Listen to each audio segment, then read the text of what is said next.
menjadi dasar permasalahan yang banyak di Karang Desa tentang bagaimana mekanisme pembentukan Karang Taruna. Itu Ketua Umum, jadi mohon dijelaskan atau ditanggapi. Kan banyak, sebenarnya saya sendiri juga bagian dari kebingungan itu. Jadi dari mana sih mulainya kita membentuk temu karya di tingkat desa, dan apa itu temu karya? Terus kemudian bagaimana caranya melakukan teknis pemilihan atau pembentukan Karang Taruna di tingkat desa? Karena jujur dengan tingkat kecamatan sedikit banyak berbeda kan gitu ya kan ya. Sehingga kalau kita yang menjelaskan, kitanya nggak seperti itu gitu. Jadi mungkin perlu dibantu untuk menjelaskan, mengklarifikasi, termasuk kepada para ketua BPD, orkestra yang memang menaungi kelembagaan tersebut di bawah lembaga desa itu. Paling sementara itulah. Langsung aja ya. Kalau di tingkat desa itu memang sebetulnya bukan temu karya namanya, tapi musyawarah warga Karang Taruna ya, MWKT. Nah di kalau Karang Taruna bahkan sebetulnya bukan hanya di tingkat desa, bisa sampai ke tingkat RT. Artinya Karang Taruna itu ada tingkat unit, di tingkat RW atau dusun, Karang Taruna di tingkat RT, subunit namanya. Nah, kalau sudah Karang Taruna sampai ke tingkat subunit tuh keren banget itu. Artinya sudah bisa ini. Dan Karang Taruna unit dan subunit itu tidak perlu ada musyawarah. Jadi ketua Karang Taruna desa bisa memiliki hak prerogatif menunjuk ketua-ketua pemuda di tingkat RW dan di tingkat RT untuk menjadi ketua unit gitu dan subunit. Jadi itu murni hak prerogatif ketua Karang Taruna desa untuk menunjuk dan meng-SK-kan. Sehingga kalau di kita dulu kan ada namanya ketua pemuda ya, sehingga lebih terorganisir. Jadi seluruh potensi pemuda yang ada di tingkat desa itu lebih terorganisir di Karang Taruna, sehingga untuk bagaimana mengarahkan mereka dari hal-hal yang negatif ke hal yang positif itu lebih mudah kan gitu kalau sudah diorganisir. Jadi itu namanya musyawarah warga Karang Taruna untuk di tingkat desa. Mekanisme sebetulnya sama dengan organisasi-organisasi lain. Jadi lebih ke ada beberapa alternatif pilihan. Apakah misalnya melalui musyawarah saja disepakati menunjuk satu orang, atau aklamasi bahasanya ya, ataukah mungkin mau mekanisme pemilihan dengan voting kan gitu. Tapi yang pasti bukan puting ya Kang Riki ya, voting. Jadi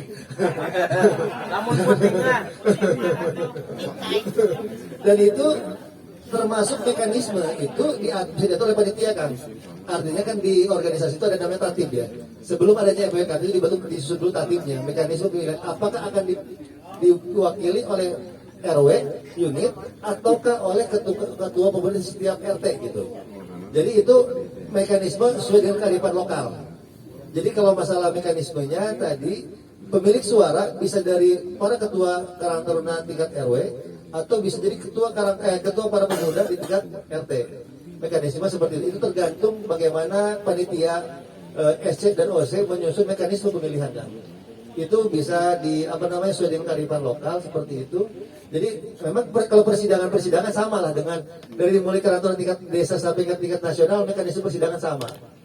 Artinya ada persidangan pleno 1, pleno 2, pleno 3, pleno 4. Tapi kalaupun misalnya dianggap terlalu menjelimet, akhirnya disepakati dengan musyawarah, disepakati cukup dengan buat berita acara bahwa pada hari ini tanggal segini disepakati untuk menunjuk si A sebagai ketua Karang Taruna berdasarkan pemilihan dan aklamasi misalnya, ya juga sederhana bisa.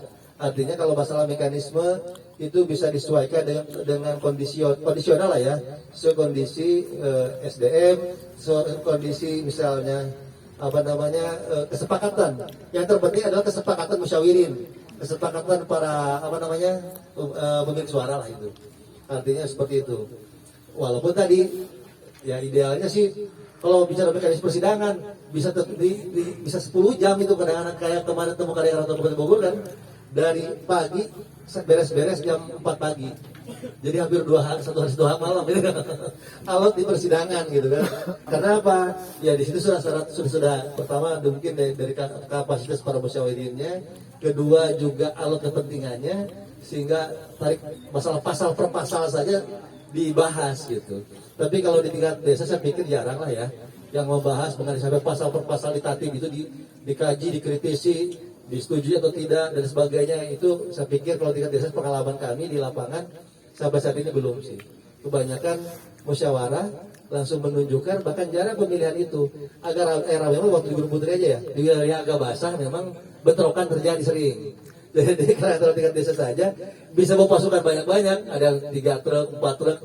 Bahkan ada satu desa di wilayah Bogor Barat, di desa Gorowong itu, pemilihan musyawarah warga karang tarunanya, yang memilihnya itu seluruh laki-laki sedesa. Jadi kos pilkades gitu di desa Gorowong, sehingga untuk jadi ketua karangan taruna tingkat desa di Gorowong itu ya sampai dengan pilkades udah nyampe ya 200 juta lah gitu. Walaupun pas bagian di ketua karangan taruna naonan gitu, kok mau ke desa itu diberi alokasi mah kita anggaran lah. Paling jadi preman lapangan dengan gitu. Bicara proyek paling gitu. Artinya masalah mekanisme Kang Andika itu sebetulnya ada di ADART. Ada di ART, sudah jatuh di ADART, mekanisme pemilihan, termasuk persidangan sudah ada di ADART, bahkan sudah di PO sudah ada. Termasuk PO organisasi yang tingkat Jabar itu sudah ada. Bagaimana mekanisme MWKT, bagaimana mekanisme temu karya di tingkat kecamatan sampai tingkat nasional sudah ada. Mungkin nanti kalau perlu nanti kita berikan ya. Termasuk bahkan tadi, walaupun tadi saya bilang itu kondisional, kita tidak. Mungkin Kang Ramadi mau nambahin. Baik, sedikit menambahkan. Jadi begini, runutan pembentukan Karang Taruna. Yang pertama untuk tingkat desa. Kalau tingkat desa itu namanya Musyawarah Warga Karang Taruna MWKT. Kalau Karang Taruna di desa itu belum terbentuk sama sekali, kepala desa boleh membentuk kepanitiaan. Di-SK-kan oleh kepala desa. Jadi boleh membentuk kepanitiaan untuk MWKT. Tapi kepanitiaan itu ada 2, ada OC dan SC. Organisasi komite dan steering komite. OC tugasnya untuk mempersiapkan segala halnya termasuk logistik dan kesiapan lainnya. SC lebih kepada aturan-aturan persidangan dan memimpin persidangan awal. Itu untuk MWKT. Nah, kalau sudah ada Karang Tarunanya, yang membuat panitia adalah Karang Tarunanya. Kalau sudah habis misalkan masa jabatannya, Kang Erik misalkan desa Warga Jaya atau desa Warga Jaya misalkan misal. Nah, Kang Erik ketuanya sudah habis masa jabatannya, merasa 2 bulan lagi sudah habis, sudah membentuk tuh kepanitiaannya, membentuk 6 bulan sebelumnya SCOC. Dibentuk 2 itu di-SK-kan oleh Kang Erik sebagai ketua Karang Taruna yang sudah ada. Nah, runutannya nanti si SC membentuk tatib itu belum tatib baku. Tatib itu baru draft tatib, tata tertib. Nanti akan disepakati di persidangan awal di persetujuan tata tertib dengan forum.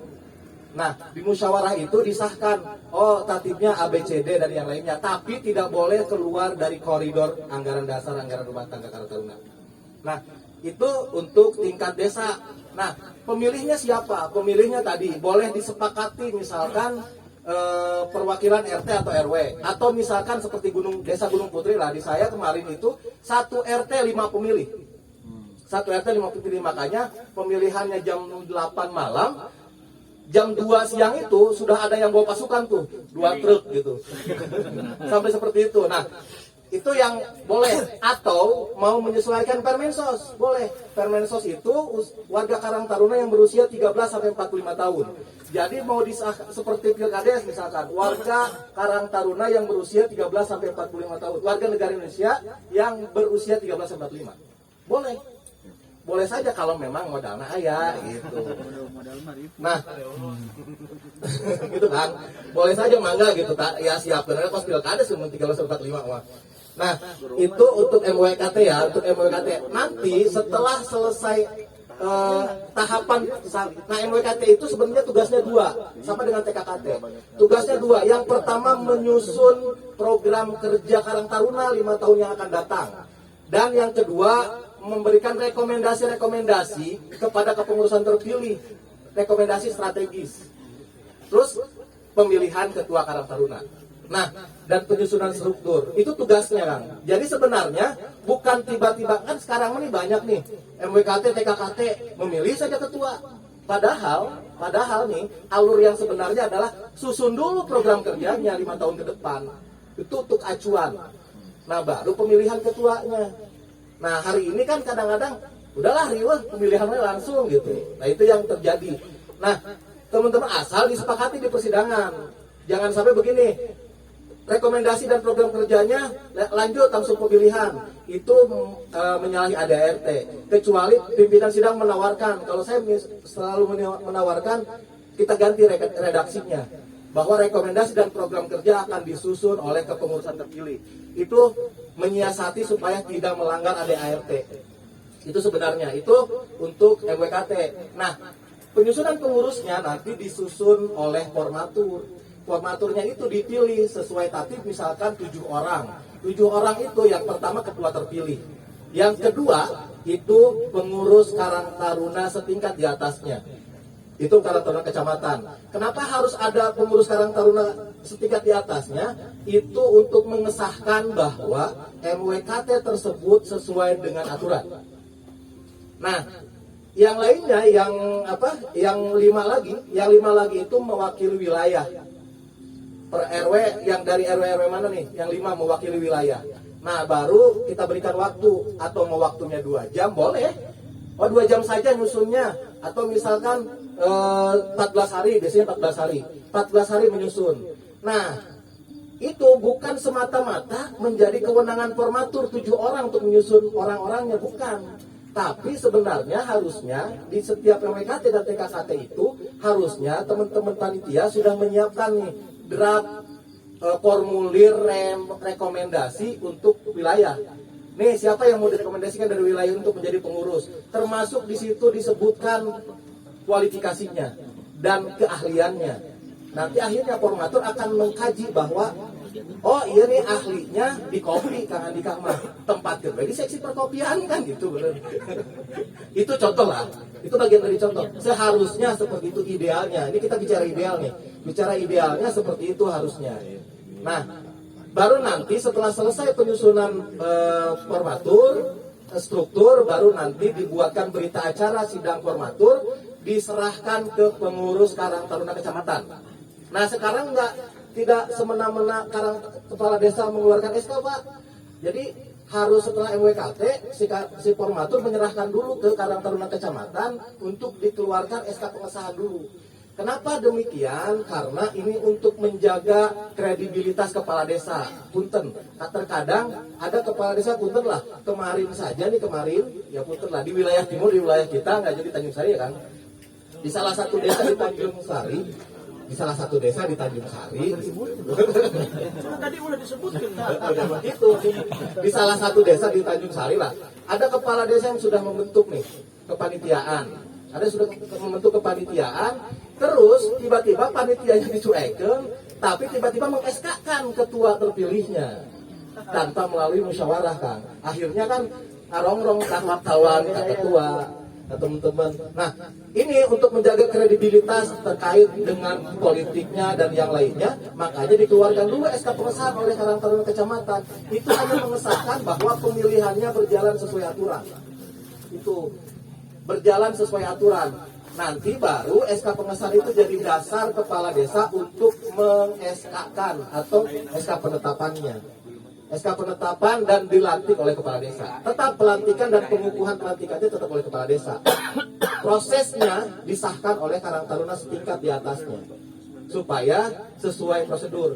Nah, termasuk Karang Taruna kecamatan. Kalau di tingkat kecamatan sampai ke tingkat nasional namanya temu karya Karang Taruna. Jadi jangan salah nih. Ada kemarin tingkat kecamatan spanduknya mubes, musyawarah besar gitu. Tentang luar biasa lah. Ada kemarin ada kemarin musyawarah kecamatan gitu. Ada banyak kan. Kita ini berbeda. Kenapa musyawarah warga Karang Taruna di desa? Kita ini sebenarnya bermusyawarah tadi kata ketua. Sebelum mengedepankan politiknya, musyawarahnya dulu kita kedepankan. Siapa nih yang paling layak di desa ini untuk menjadi ketua sesuai dengan program kerja yang diamanatkan, atau harus sinergi misalkan dengan pemerintahan desanya, sinergikan dengan program kepala desanya. Siapa nih yang layak dimusyawarahkan asal dalam koridor MWKT-nya, musyawarah warga Karang Taruna mewakili wilayahnya. Itu yang pertama. Yang kedua, temu karya. Kenapa di tingkat kecamatan temu karya namanya? Ya, sejarahnya mungkin temu karya itu mempertemukan karya-karya, mempertemukan ide-ide di tingkat kecamatan itu untuk menjadi satu visi. Akhirnya dipilihlah ketuanya. Itu sebenarnya. Jadi bukan lebih kepada politiknya kan, kalau mubes gitu asa politik banget gitu kan. Baru kemungkinan. Musda gitu. Nah, kalau kita lebih kepada temu karya sama musyawarah. Itu ya, sama pun tingkat kecamatan harus dikeluarkan dulu SK pengesahannya sekarang. Kalau waktu Kang Andika ADART-nya belum disahkan Kang. Alhamdulillah. Jadi tidak perlu SK pengesahan, langsung SK camat keluar gitu. Nah, kalau sekarang kecamatan juga harus disahkan dulu oleh tingkat kabupatennya, baru itu jadi rujukan dasar untuk Pak Camat mengeluarkan SK. Demikian, itu mungkin detailnya ya. Silahkan ada lagi. Cuma pemanasan aja kan? Oh, enggak.